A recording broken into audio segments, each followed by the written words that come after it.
Roy, if Ruben Amorim is watching this, as he will be, trying to assess the scale of the job that he has in front of him, what do you think he will have come away thinking? He should have signed a longer contract.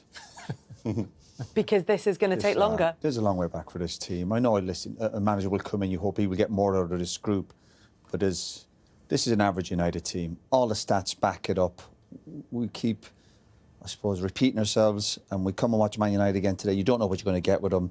They could have won the game. They had a couple of chances toward the end, but you're looking also thinking there's a good chance they're going to lose it. It's hit and miss. Not good. It's not good. It's just even when you're watching, I hate using the word, this United team is almost boring, seems a bit strong, but you're just looking, the lack of conviction in the chances. It kind of suited them a bit better towards the end. It was a bit open. You're thinking, listen, you seem to be getting more chance when the game was open. But really disappointed, so flat. Even the fans must be disappointed. But from the manager's point of view, this team, they're way off in terms of getting back into that top four and competing. Really disappointing performance. When you say they're an average team, do you mean the way that they work together collectively, or do you mean that as a group of players? I think a bit of everything. I think a bit of everything. As a team, you look at them and you look at certain individuals, and maybe we think they're better than what they are. Some of them, they've got established international players. You come and watch them. You hang your hat on a team sometimes, but you look at them and you go, well, technically they're very good, or they're big and strong and physical, or United are a bit. They're just kind of average at everything. They're not very good at anything special. And the lack of goals is still hard to believe. But then when you look at some of the chances they've created and the opportunities they're missing, you're going, well, that's why managers lose their jobs here, and that's why you're down on the table, and that's why the goals record is what it is. Not good enough. Obviously, again, today was a set piece. The goal they got, penalty is a set piece. They gave away a goal from a set piece. So it's proper hit and miss, but more likely it's going to be a miss. And if the United fans are coming here today, United fans must be going away today scratching their heads thinking, this is... Again, it was very quiet at Old Trafford today. We mentioned before the game there might be a reaction with the manager leaving and Ruud on the sideline. But it wasn't. They were just sitting there hoping something might happen, not necessarily believing something would happen. And the game, I was glad when the referee blew the final whistle. I wasn't getting too excited with it.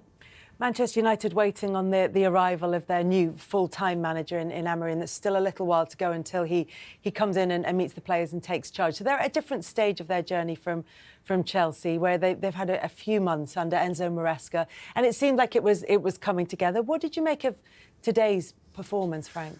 I think it underwhelmed slightly. I think the game underwhelmed two teams. I just think it was an opportunity here. Now, I think Manchester United are never there for the taking, because I think this place, Old Trafford, and the players at Manchester United still have in their team moments of quality like we see can always affect the game, and it kind of did. But I think how Chelsea have been playing, I think they're quite confident in what they're trying to do. They've got offensive players at the top of the pitch. In Cole Palmer wasn't quite as effective in the game as we've seen him recently. Neto, Madueke in the first half, Jackson. You're looking at this game, we're watching it, and you're kind of going, there's a real opportunity here to go 1v1 or some speed or find a pass, and they just kept missing passes, really, missing the final pass, missing that bit of you go, come on, let's see what you've got. So I think they'll be disappointed. But then I suppose if you're on the flip side and you want to go, where are they in the process? Okay, they're getting better.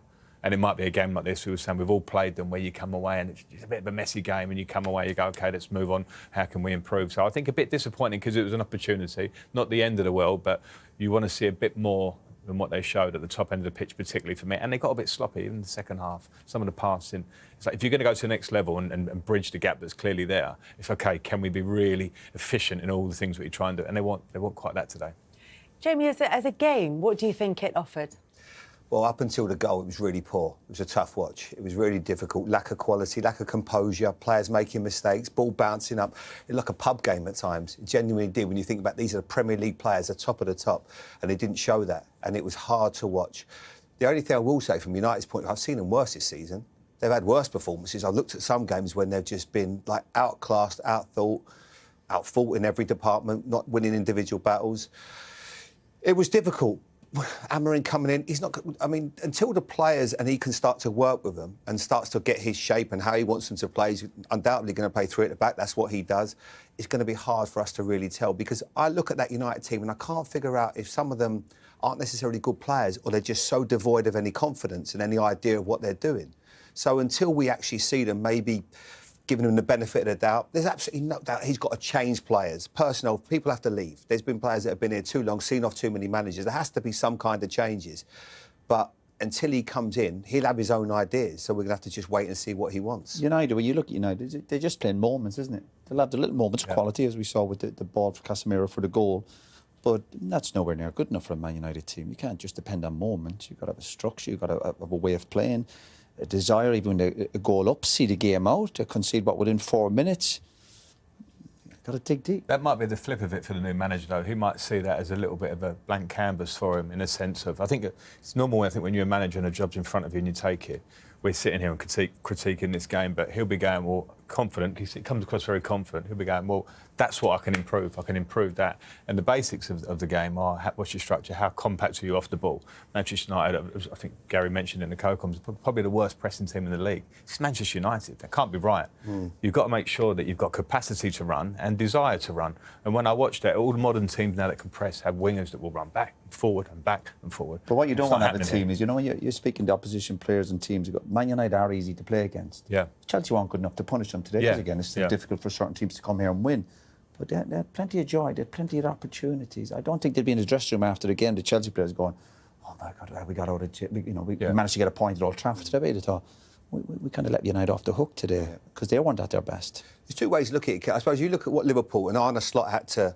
He had a team already there with a style of play, an understanding, good culture at the club. So probably an easier job for him, although I thought it wouldn't be, but he's certainly made it look easy. Whereas for Amorim now, he's going to come in thinking, what have I got here? Why has this group of players seen off so many managers? Why have they been so poor at times? Obviously they've had moments when they've won cups, but what can I do to change the mindset, the philosophy, just to make them more combative in games, because that's the thing that Roy said at the start of the show. Are they going to run? When you see this team, they get outrun in so many games. How does he change that mindset?